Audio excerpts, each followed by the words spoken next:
Everyone, welcome to market investment. मैं हूं राहुल गुप्ता। स्वागत करूंगा आप सभी का हमारे चैनल मार्केट इन्वेस्टमेंट में। दोस्तों, आज हम बात करने वाले हैं चांदी के बारे में और आज हम बात करेंगे गोल्ड के बारे में। दोनों ही कीमती धातुओं के अंदर हमने काफी ज्यादा बड़ी गिरावट का एक दौर देखा। लास्ट वीक हमने देखा कि भाई गोल्ड के भाव गिरते गिरते गिरते गिरते गिरते लगभग 5% का एक बड़ा करेक्शन दिखाया। 1 लाख रुपए के ऊपरी स्तर से गोल्ड गिरते गिरते गिरते 95 में जाकर निचले स्तर तक चला गया। भाई देखिए, हमने लास्ट वीक में वीडियो बनाई वीकेंड पर एंड हमने आपको बताया कि भाई गोल्ड 96,000 तक आ सकता है और अगर बहुत ज्यादा गिरावट रही तो आपको 95 और 95,500 तक आपको देखने को मिल सकता है। हुआ भी कुछ ऐसा ही कि गोल्ड के अंदर गिरावट काफी ज्यादा बड़ी रही, क्योंकि बैक टू बैक दो न्यूज, जैसे कि हम बात करें कि भाई ईरान और इजराइल, इनके बीच में इतना बड़ा भू राजनीतिक तनाव चल रहा था, इतना बड़ा युद्ध चल रहा था कि अचानक से उसके अंदर युद्ध विराम आ गया, जो कि सेफ इन्वेस्टमेंट की डिमांड को कम करके चला गया। क्योंकि युद्ध विराम हो गया, जियोपॉलिटिकल टेंशन कम हुआ, तो भाई हमने क्या देखा कि सेफ इन्वेस्टमेंट की डिमांड कम हो गई, सेफ हेवन की डिमांड कम हो गई और गोल्ड के अंदर खरीदारी कम हो गई और बिकवाली बढ़ गई। इन्वेस्टर जोखिम पूर्ण वाले निवेश की तरफ चले गए, लाइक इक्विटी की तरफ, स्टॉक मार्केट की तरफ। एंड हमने देखा कि दुनिया भर के शेयर बाजार के अंदर काफी बड़ी तेजी थी, वहीं हम गोल्ड के अंदर काफी बड़ी गिरावट देख रहे थे। लास्ट वीक में गिरावट आने का एक तो ये बड़ा रीजन रहा एंड बैक टू बैक दूसरी न्यूज क्या आई कि अमेरिका और चाइना के बीच में जो टैरिफ को लेकर जो इतनी सारी बातें चल रही थी, अचानक से उन लोगों के बीच में एक ट्रेड डील हो गई जिसने टैरिफ की चिंताओं को कम किया। दुनिया की दो सबसे बड़ी अर्थव्यवस्थाओं ने अपने बीच में ट्रेड डील को कंप्लीट कर लिया। तो बैक टू बैक ऐसी दो न्यूज निकल कर आई जो गोल्ड के लिए काफी ज्यादा नेगेटिव रही। अब गोल्ड के लिए नेगेटिव रही एंड उससे हमने क्या देखा कि भाई सेफ इन्वेस्टमेंट की डिमांड कम हुई, देन गोल्ड के अंदर गिरावट। अभी तक हमने जो 96,000 95,000 की जो बात कर रहे थे वो इसलिए कर रहे थे क्योंकि भाई भू राजनीतिक तनाव कम होगा, युद्ध विराम होगा, सीज फायर होंगे एंड उसके ऊपर से एक और न्यूज निकल कर आई ट्रेड डील वाली। ठीक है, एंड गिरावट तो बहुत बड़ी आई भाई। चांदी के अंदर भी देखा, चांदी के अंदर भी अच्छी खासी गिरावट रही, 4 से 5% की गिरावट गोल्ड के अंदर, 4 से 5% की गिरावट सिल्वर के अंदर हमें देखने को मिली लास्ट वीक के दौरान। एंड हमने आपसे एक बात और कही थी कि बाय ऑन डिप गोल्ड के लिए बेस्ट अपॉर्चुनिटी है। जैसा कि हम हर बार बात करते हैं कि एवरी गिरावट गोल्ड के लिए एक अपॉर्चुनिटी हो सकती है। ठीक है, जैसे कि लाइक मोदी जी का भाई एक भाषण था जिसमें उन्होंने कहा था कि आपदा को अवसर में बदल दो। वैसे ही मैं आपसे कह रहा हूं कि गोल्ड के अंदर जब भी बुरा वक्त आए उसको आप अवसर में बदल दो। हर गिरावट गोल्ड के लिए खरीदारी करने की बेहतर अपॉर्चुनिटी हो सकती है। 95,000 और 95,500 जो दो लेवल हमने दिए थे गोल्ड के खरीदारी करने के, वो काफी ज्यादा शानदार लेवल रहे एंड वहां से कमबैक करता हुआ गोल्ड अभी हमें 97,000 के आसपास आता हुआ दिख रहा है। 97,000 के आसपास दिख रहा है। आज दिन है जुलाई का, मतलब 1 जुलाई का दिन है एंड मंगलवार का दिन है एंड आज हम देख रहे हैं कि गोल्ड के अंदर अच्छी खासी गैप अप ओपनिंग हुई आज मॉर्निंग में एंड काफी अच्छी ओपनिंग हुई जुलाई वाले पहले दिन ही। अगर हम बात करें भाई जून खत्म होते होते गोल्ड गिरावट देख कर गया, जुलाई आते आते गोल्ड के अंदर पहली दिन ही अच्छी खासी तेजी देखने को मिली। 97,000 तक गोल्ड आ गया। किसी भी इन्वेस्टर ने अगर हमारी बात को ध्यान में रखा हो तो भाई 95,000 95,500 जो हमारा खरीदारी का लेवल था, 500 से 150 से 2,000 इनको जितना एक बड़ा प्रॉफिट आ रहा होगा। चलिए ठीक है, ये तो प्रॉफिट वाली बात हो गई। अगर हम अब बात करें कि भाई आज इतनी बड़ी तेजी निकलकर क्यों आई, क्योंकि सबसे पहले तेजी कारण जानना पड़ेगा। भाई तेजी कारण क्या है, अब आगे क्या करना है, आगे ऐसे कौन से सिनेरियो हैं जो गोल्ड के अंदर एक बड़ा मूव लेकर आ सकते हैं, ये तेजी को वापस खत्म कर सकते हैं, वापस गिरावट की तरफ ला सकते हैं या इस तेजी को और ज्यादा बढ़ा सकते हैं। तो दोस्तों, आज तेजी आने का एक कारण जो रहा है वो ये रहा है कि भाई 9 जुलाई जो कि अमेरिकी राष्ट्रपति डोनाल्ड ट्रंप ने टैरिफ को लेकर जो डेडलाइन दी थी 90 डेज की, वो 9 जुलाई वाले दिन खत्म हो रही है। वो 9 जुलाई से दुनिया भर के सारे देश के ऊपर टैरिफ लग सकते हैं। अभी क्या है, टैरिफ को लेकर डील सारी कंट्रीज से नहीं हुई है। अभी भारत को लेकर भी टैरिफ की डील हो सकती है, लेकिन अभी भी जब तक होगी नहीं, जब तक डर बना रहेगा अमेरिका और भारत की, जब तक टैरिफ को लेकर डील नहीं होगी, जब तक टेंशन बना रहेगा। ठीक है। एंड ऐसे ही दुनिया भर के बहुत सारे देश हैं जिसके साथ अमेरिका की अभी तक किसी तरह से कोई टैरिफ डील नहीं हुई है।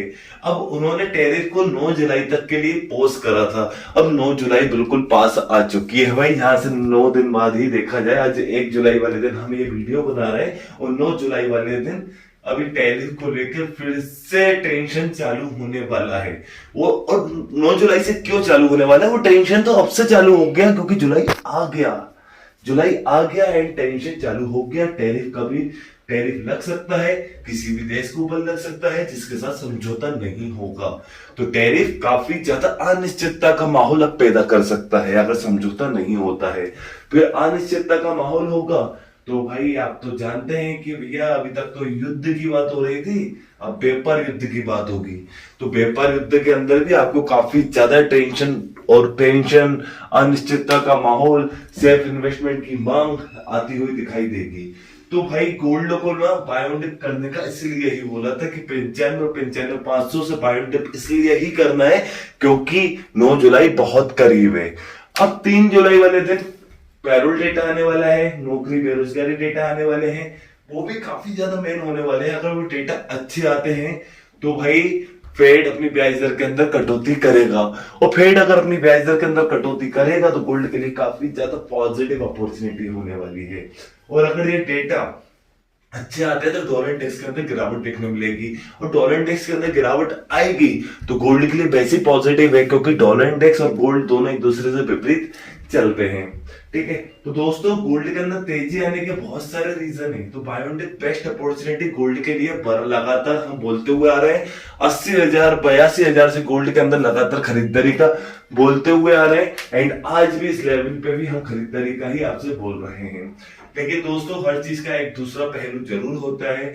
जैसे कि हम बात करें कि भाई डेटा खराब आते हैं, फेड को ब्याज दर कम करने में तकलीफ होती है, डॉलर इंडेक्स के अंदर तेजी आती है, तो ये सब चीजें काफी ज्यादा नेगेटिव हो सकती हैं। ये सब चीजें काफी ज्यादा नेगेटिव हो सकती हैं गोल्ड के लिए।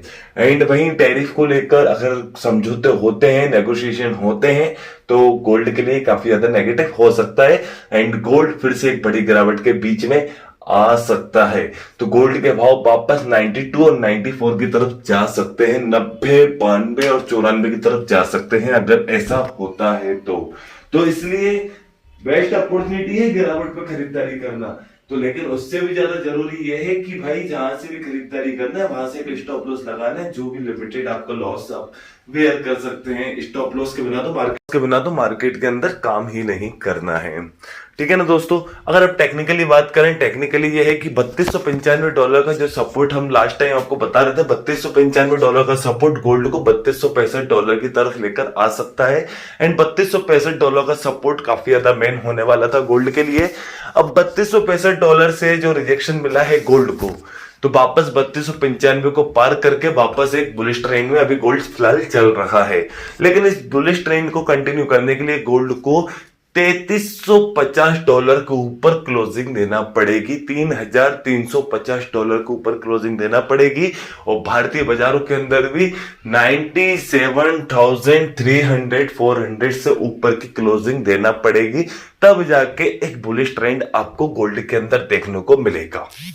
तो दोस्तों गिरावट पे खरीदारी बेस्ट अपॉर्चुनिटी है, लेकिन गिरावट खरीदारी करने के पहले एक स्टॉप लॉस, प्रॉपर न्यूज के ऊपर नजर रखना है, प्रॉपर अपडेट के ऊपर नजर रखना है, प्रॉपर डेटा के ऊपर नजर रखना है। अब वही बात करें चांदी, तो चांदी के लिए तो हम आपसे लगातार एक ही बात बोल रहे हैं कि भाई चांदी के लिए भी गिरावट पे खरीदारी करना बेहतर अपॉर्चुनिटी है। इस साल के अंत तक चांदी के टारगेट काफी अच्छे हैं।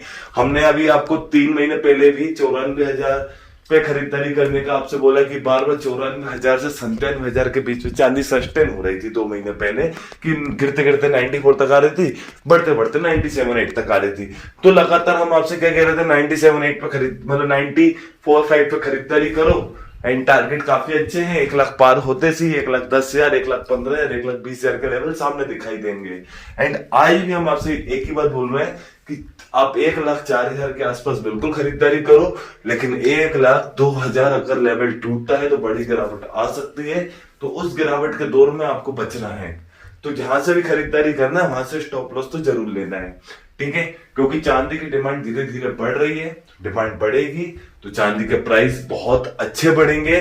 गोल्ड सिल्वर के रेशो भी बहुत मतलब डिफरेंट टाइप चल रहे हैं, तो उसके अंदर सुधार आएगा तो भी चांदी के भाव बढ़ेंगे। तो चांदी के अंदर गिरावट पे खरीदारी करना बेस्ट अपॉर्चुनिटी है। 1,04,000 के आसपास लेवल पे आप बिल्कुल खरीदारी करो। अगर चांदी के लिए कोई पॉजिटिव न्यूज आती है और चांदी अगर लगातार गोल्ड का अनुसरण करती है तो चांदी के अंदर काफी बड़ी तेजी आपको देखने को मिलेगी। चांदी का भाव आपको 1,09,000, 13,000, 1,15,000 और 1,20,000 की तरफ जाते हुए दिखाई देंगे। $36, $37, $38, $40 की तरफ जाते हुए आपको दिखाई देंगे। लेकिन जहां से भी पोजीशन बनाओ स्टॉप लॉस लगा के बनाओ, क्योंकि चांदी के अंदर गिरावट आती है तो बहुत तेजी से और बहुत बड़ी गिरावट आती है, उसके लिए स्टॉप लॉस आपको लगाना बहुत जरूरी है। तो गोल्ड और सिल्वर दोनों के लिए गिरावट पे खरीदारी करना बेस्ट अपॉर्चुनिटी, दोनों के लिए stop loss, proper stop loss जो भी आप मेंटेन करते हैं। एंड दोनों पोजीशन बनाने से पहले सारे न्यूज और डेटा पर नजर रखो, पोजीशन बनाने के बाद भी नजर रखे रहो, क्योंकि मार्केट सेंटीमेंट वाइज हो चुका है, भावनात्मक मार्केट हो चुका है। मार्केट जैसी न्यूज आ रही वैसी मार्केट चल रहा है। तो भाई इसके लिए क्या करना है, अभी फिलहाल में न्यूज ही देखना है। न्यूज देखो, डेटा देखो, चार्ट देखो और सपोर्ट देखो, रेजिस्टेंस देखो और गिरावट पे खरीदारी करो, स्टॉप लॉस बनाओ, कम नोट के अंदर खरीदारी करो और प्रॉपर तरीके से काम करो। अब सारी न्यूज सारे अपडेट कहाँ मिलेंगे कि सामने स्क्रीन पर आपको पर्सनल व्हाट्सएप नंबर प्रोवाइड किया है। वो नंबर मैंने इसलिए प्रोवाइड करा है, मेरा कमोडिटी मार्केट से लेकर एक व्हाट्सएप कमोडिटी ग्रुप चलता है जिसके अंदर सारी न्यूज, सारे डेटा, सारे अपडेट, सारे सेंटीमेंट तुरंत आपको व्हाट्सएप के माध्यम से अब तक पहुंचाने की कोशिश करता हूं। अगर आपको भी सारे डेटा, सारे न्यूज टाइम पर चाहिए तो सामने दिए हुए नंबर पर मुझे व्हाट्सएप पर मैसेज कीजिए, आपके नंबर को मैं अपने व्हाट्सएप कम्युनिटी ग्रुप में ऐड कर दूंगा। चलिए दोस्तों, अगर आपको ये मेरी वीडियो अच्छी लगी है तो मेरी इस वीडियो को लाइक कीजिए। अगर आप मेरे साथ जुड़कर रहना चाहते हैं तो मेरे इस चैनल को सब्सक्राइब कीजिए। एंड अंत तक मेरे साथ इस वीडियो में बने रहने के लिए आप सभी को मेरा दिल से धन्यवाद।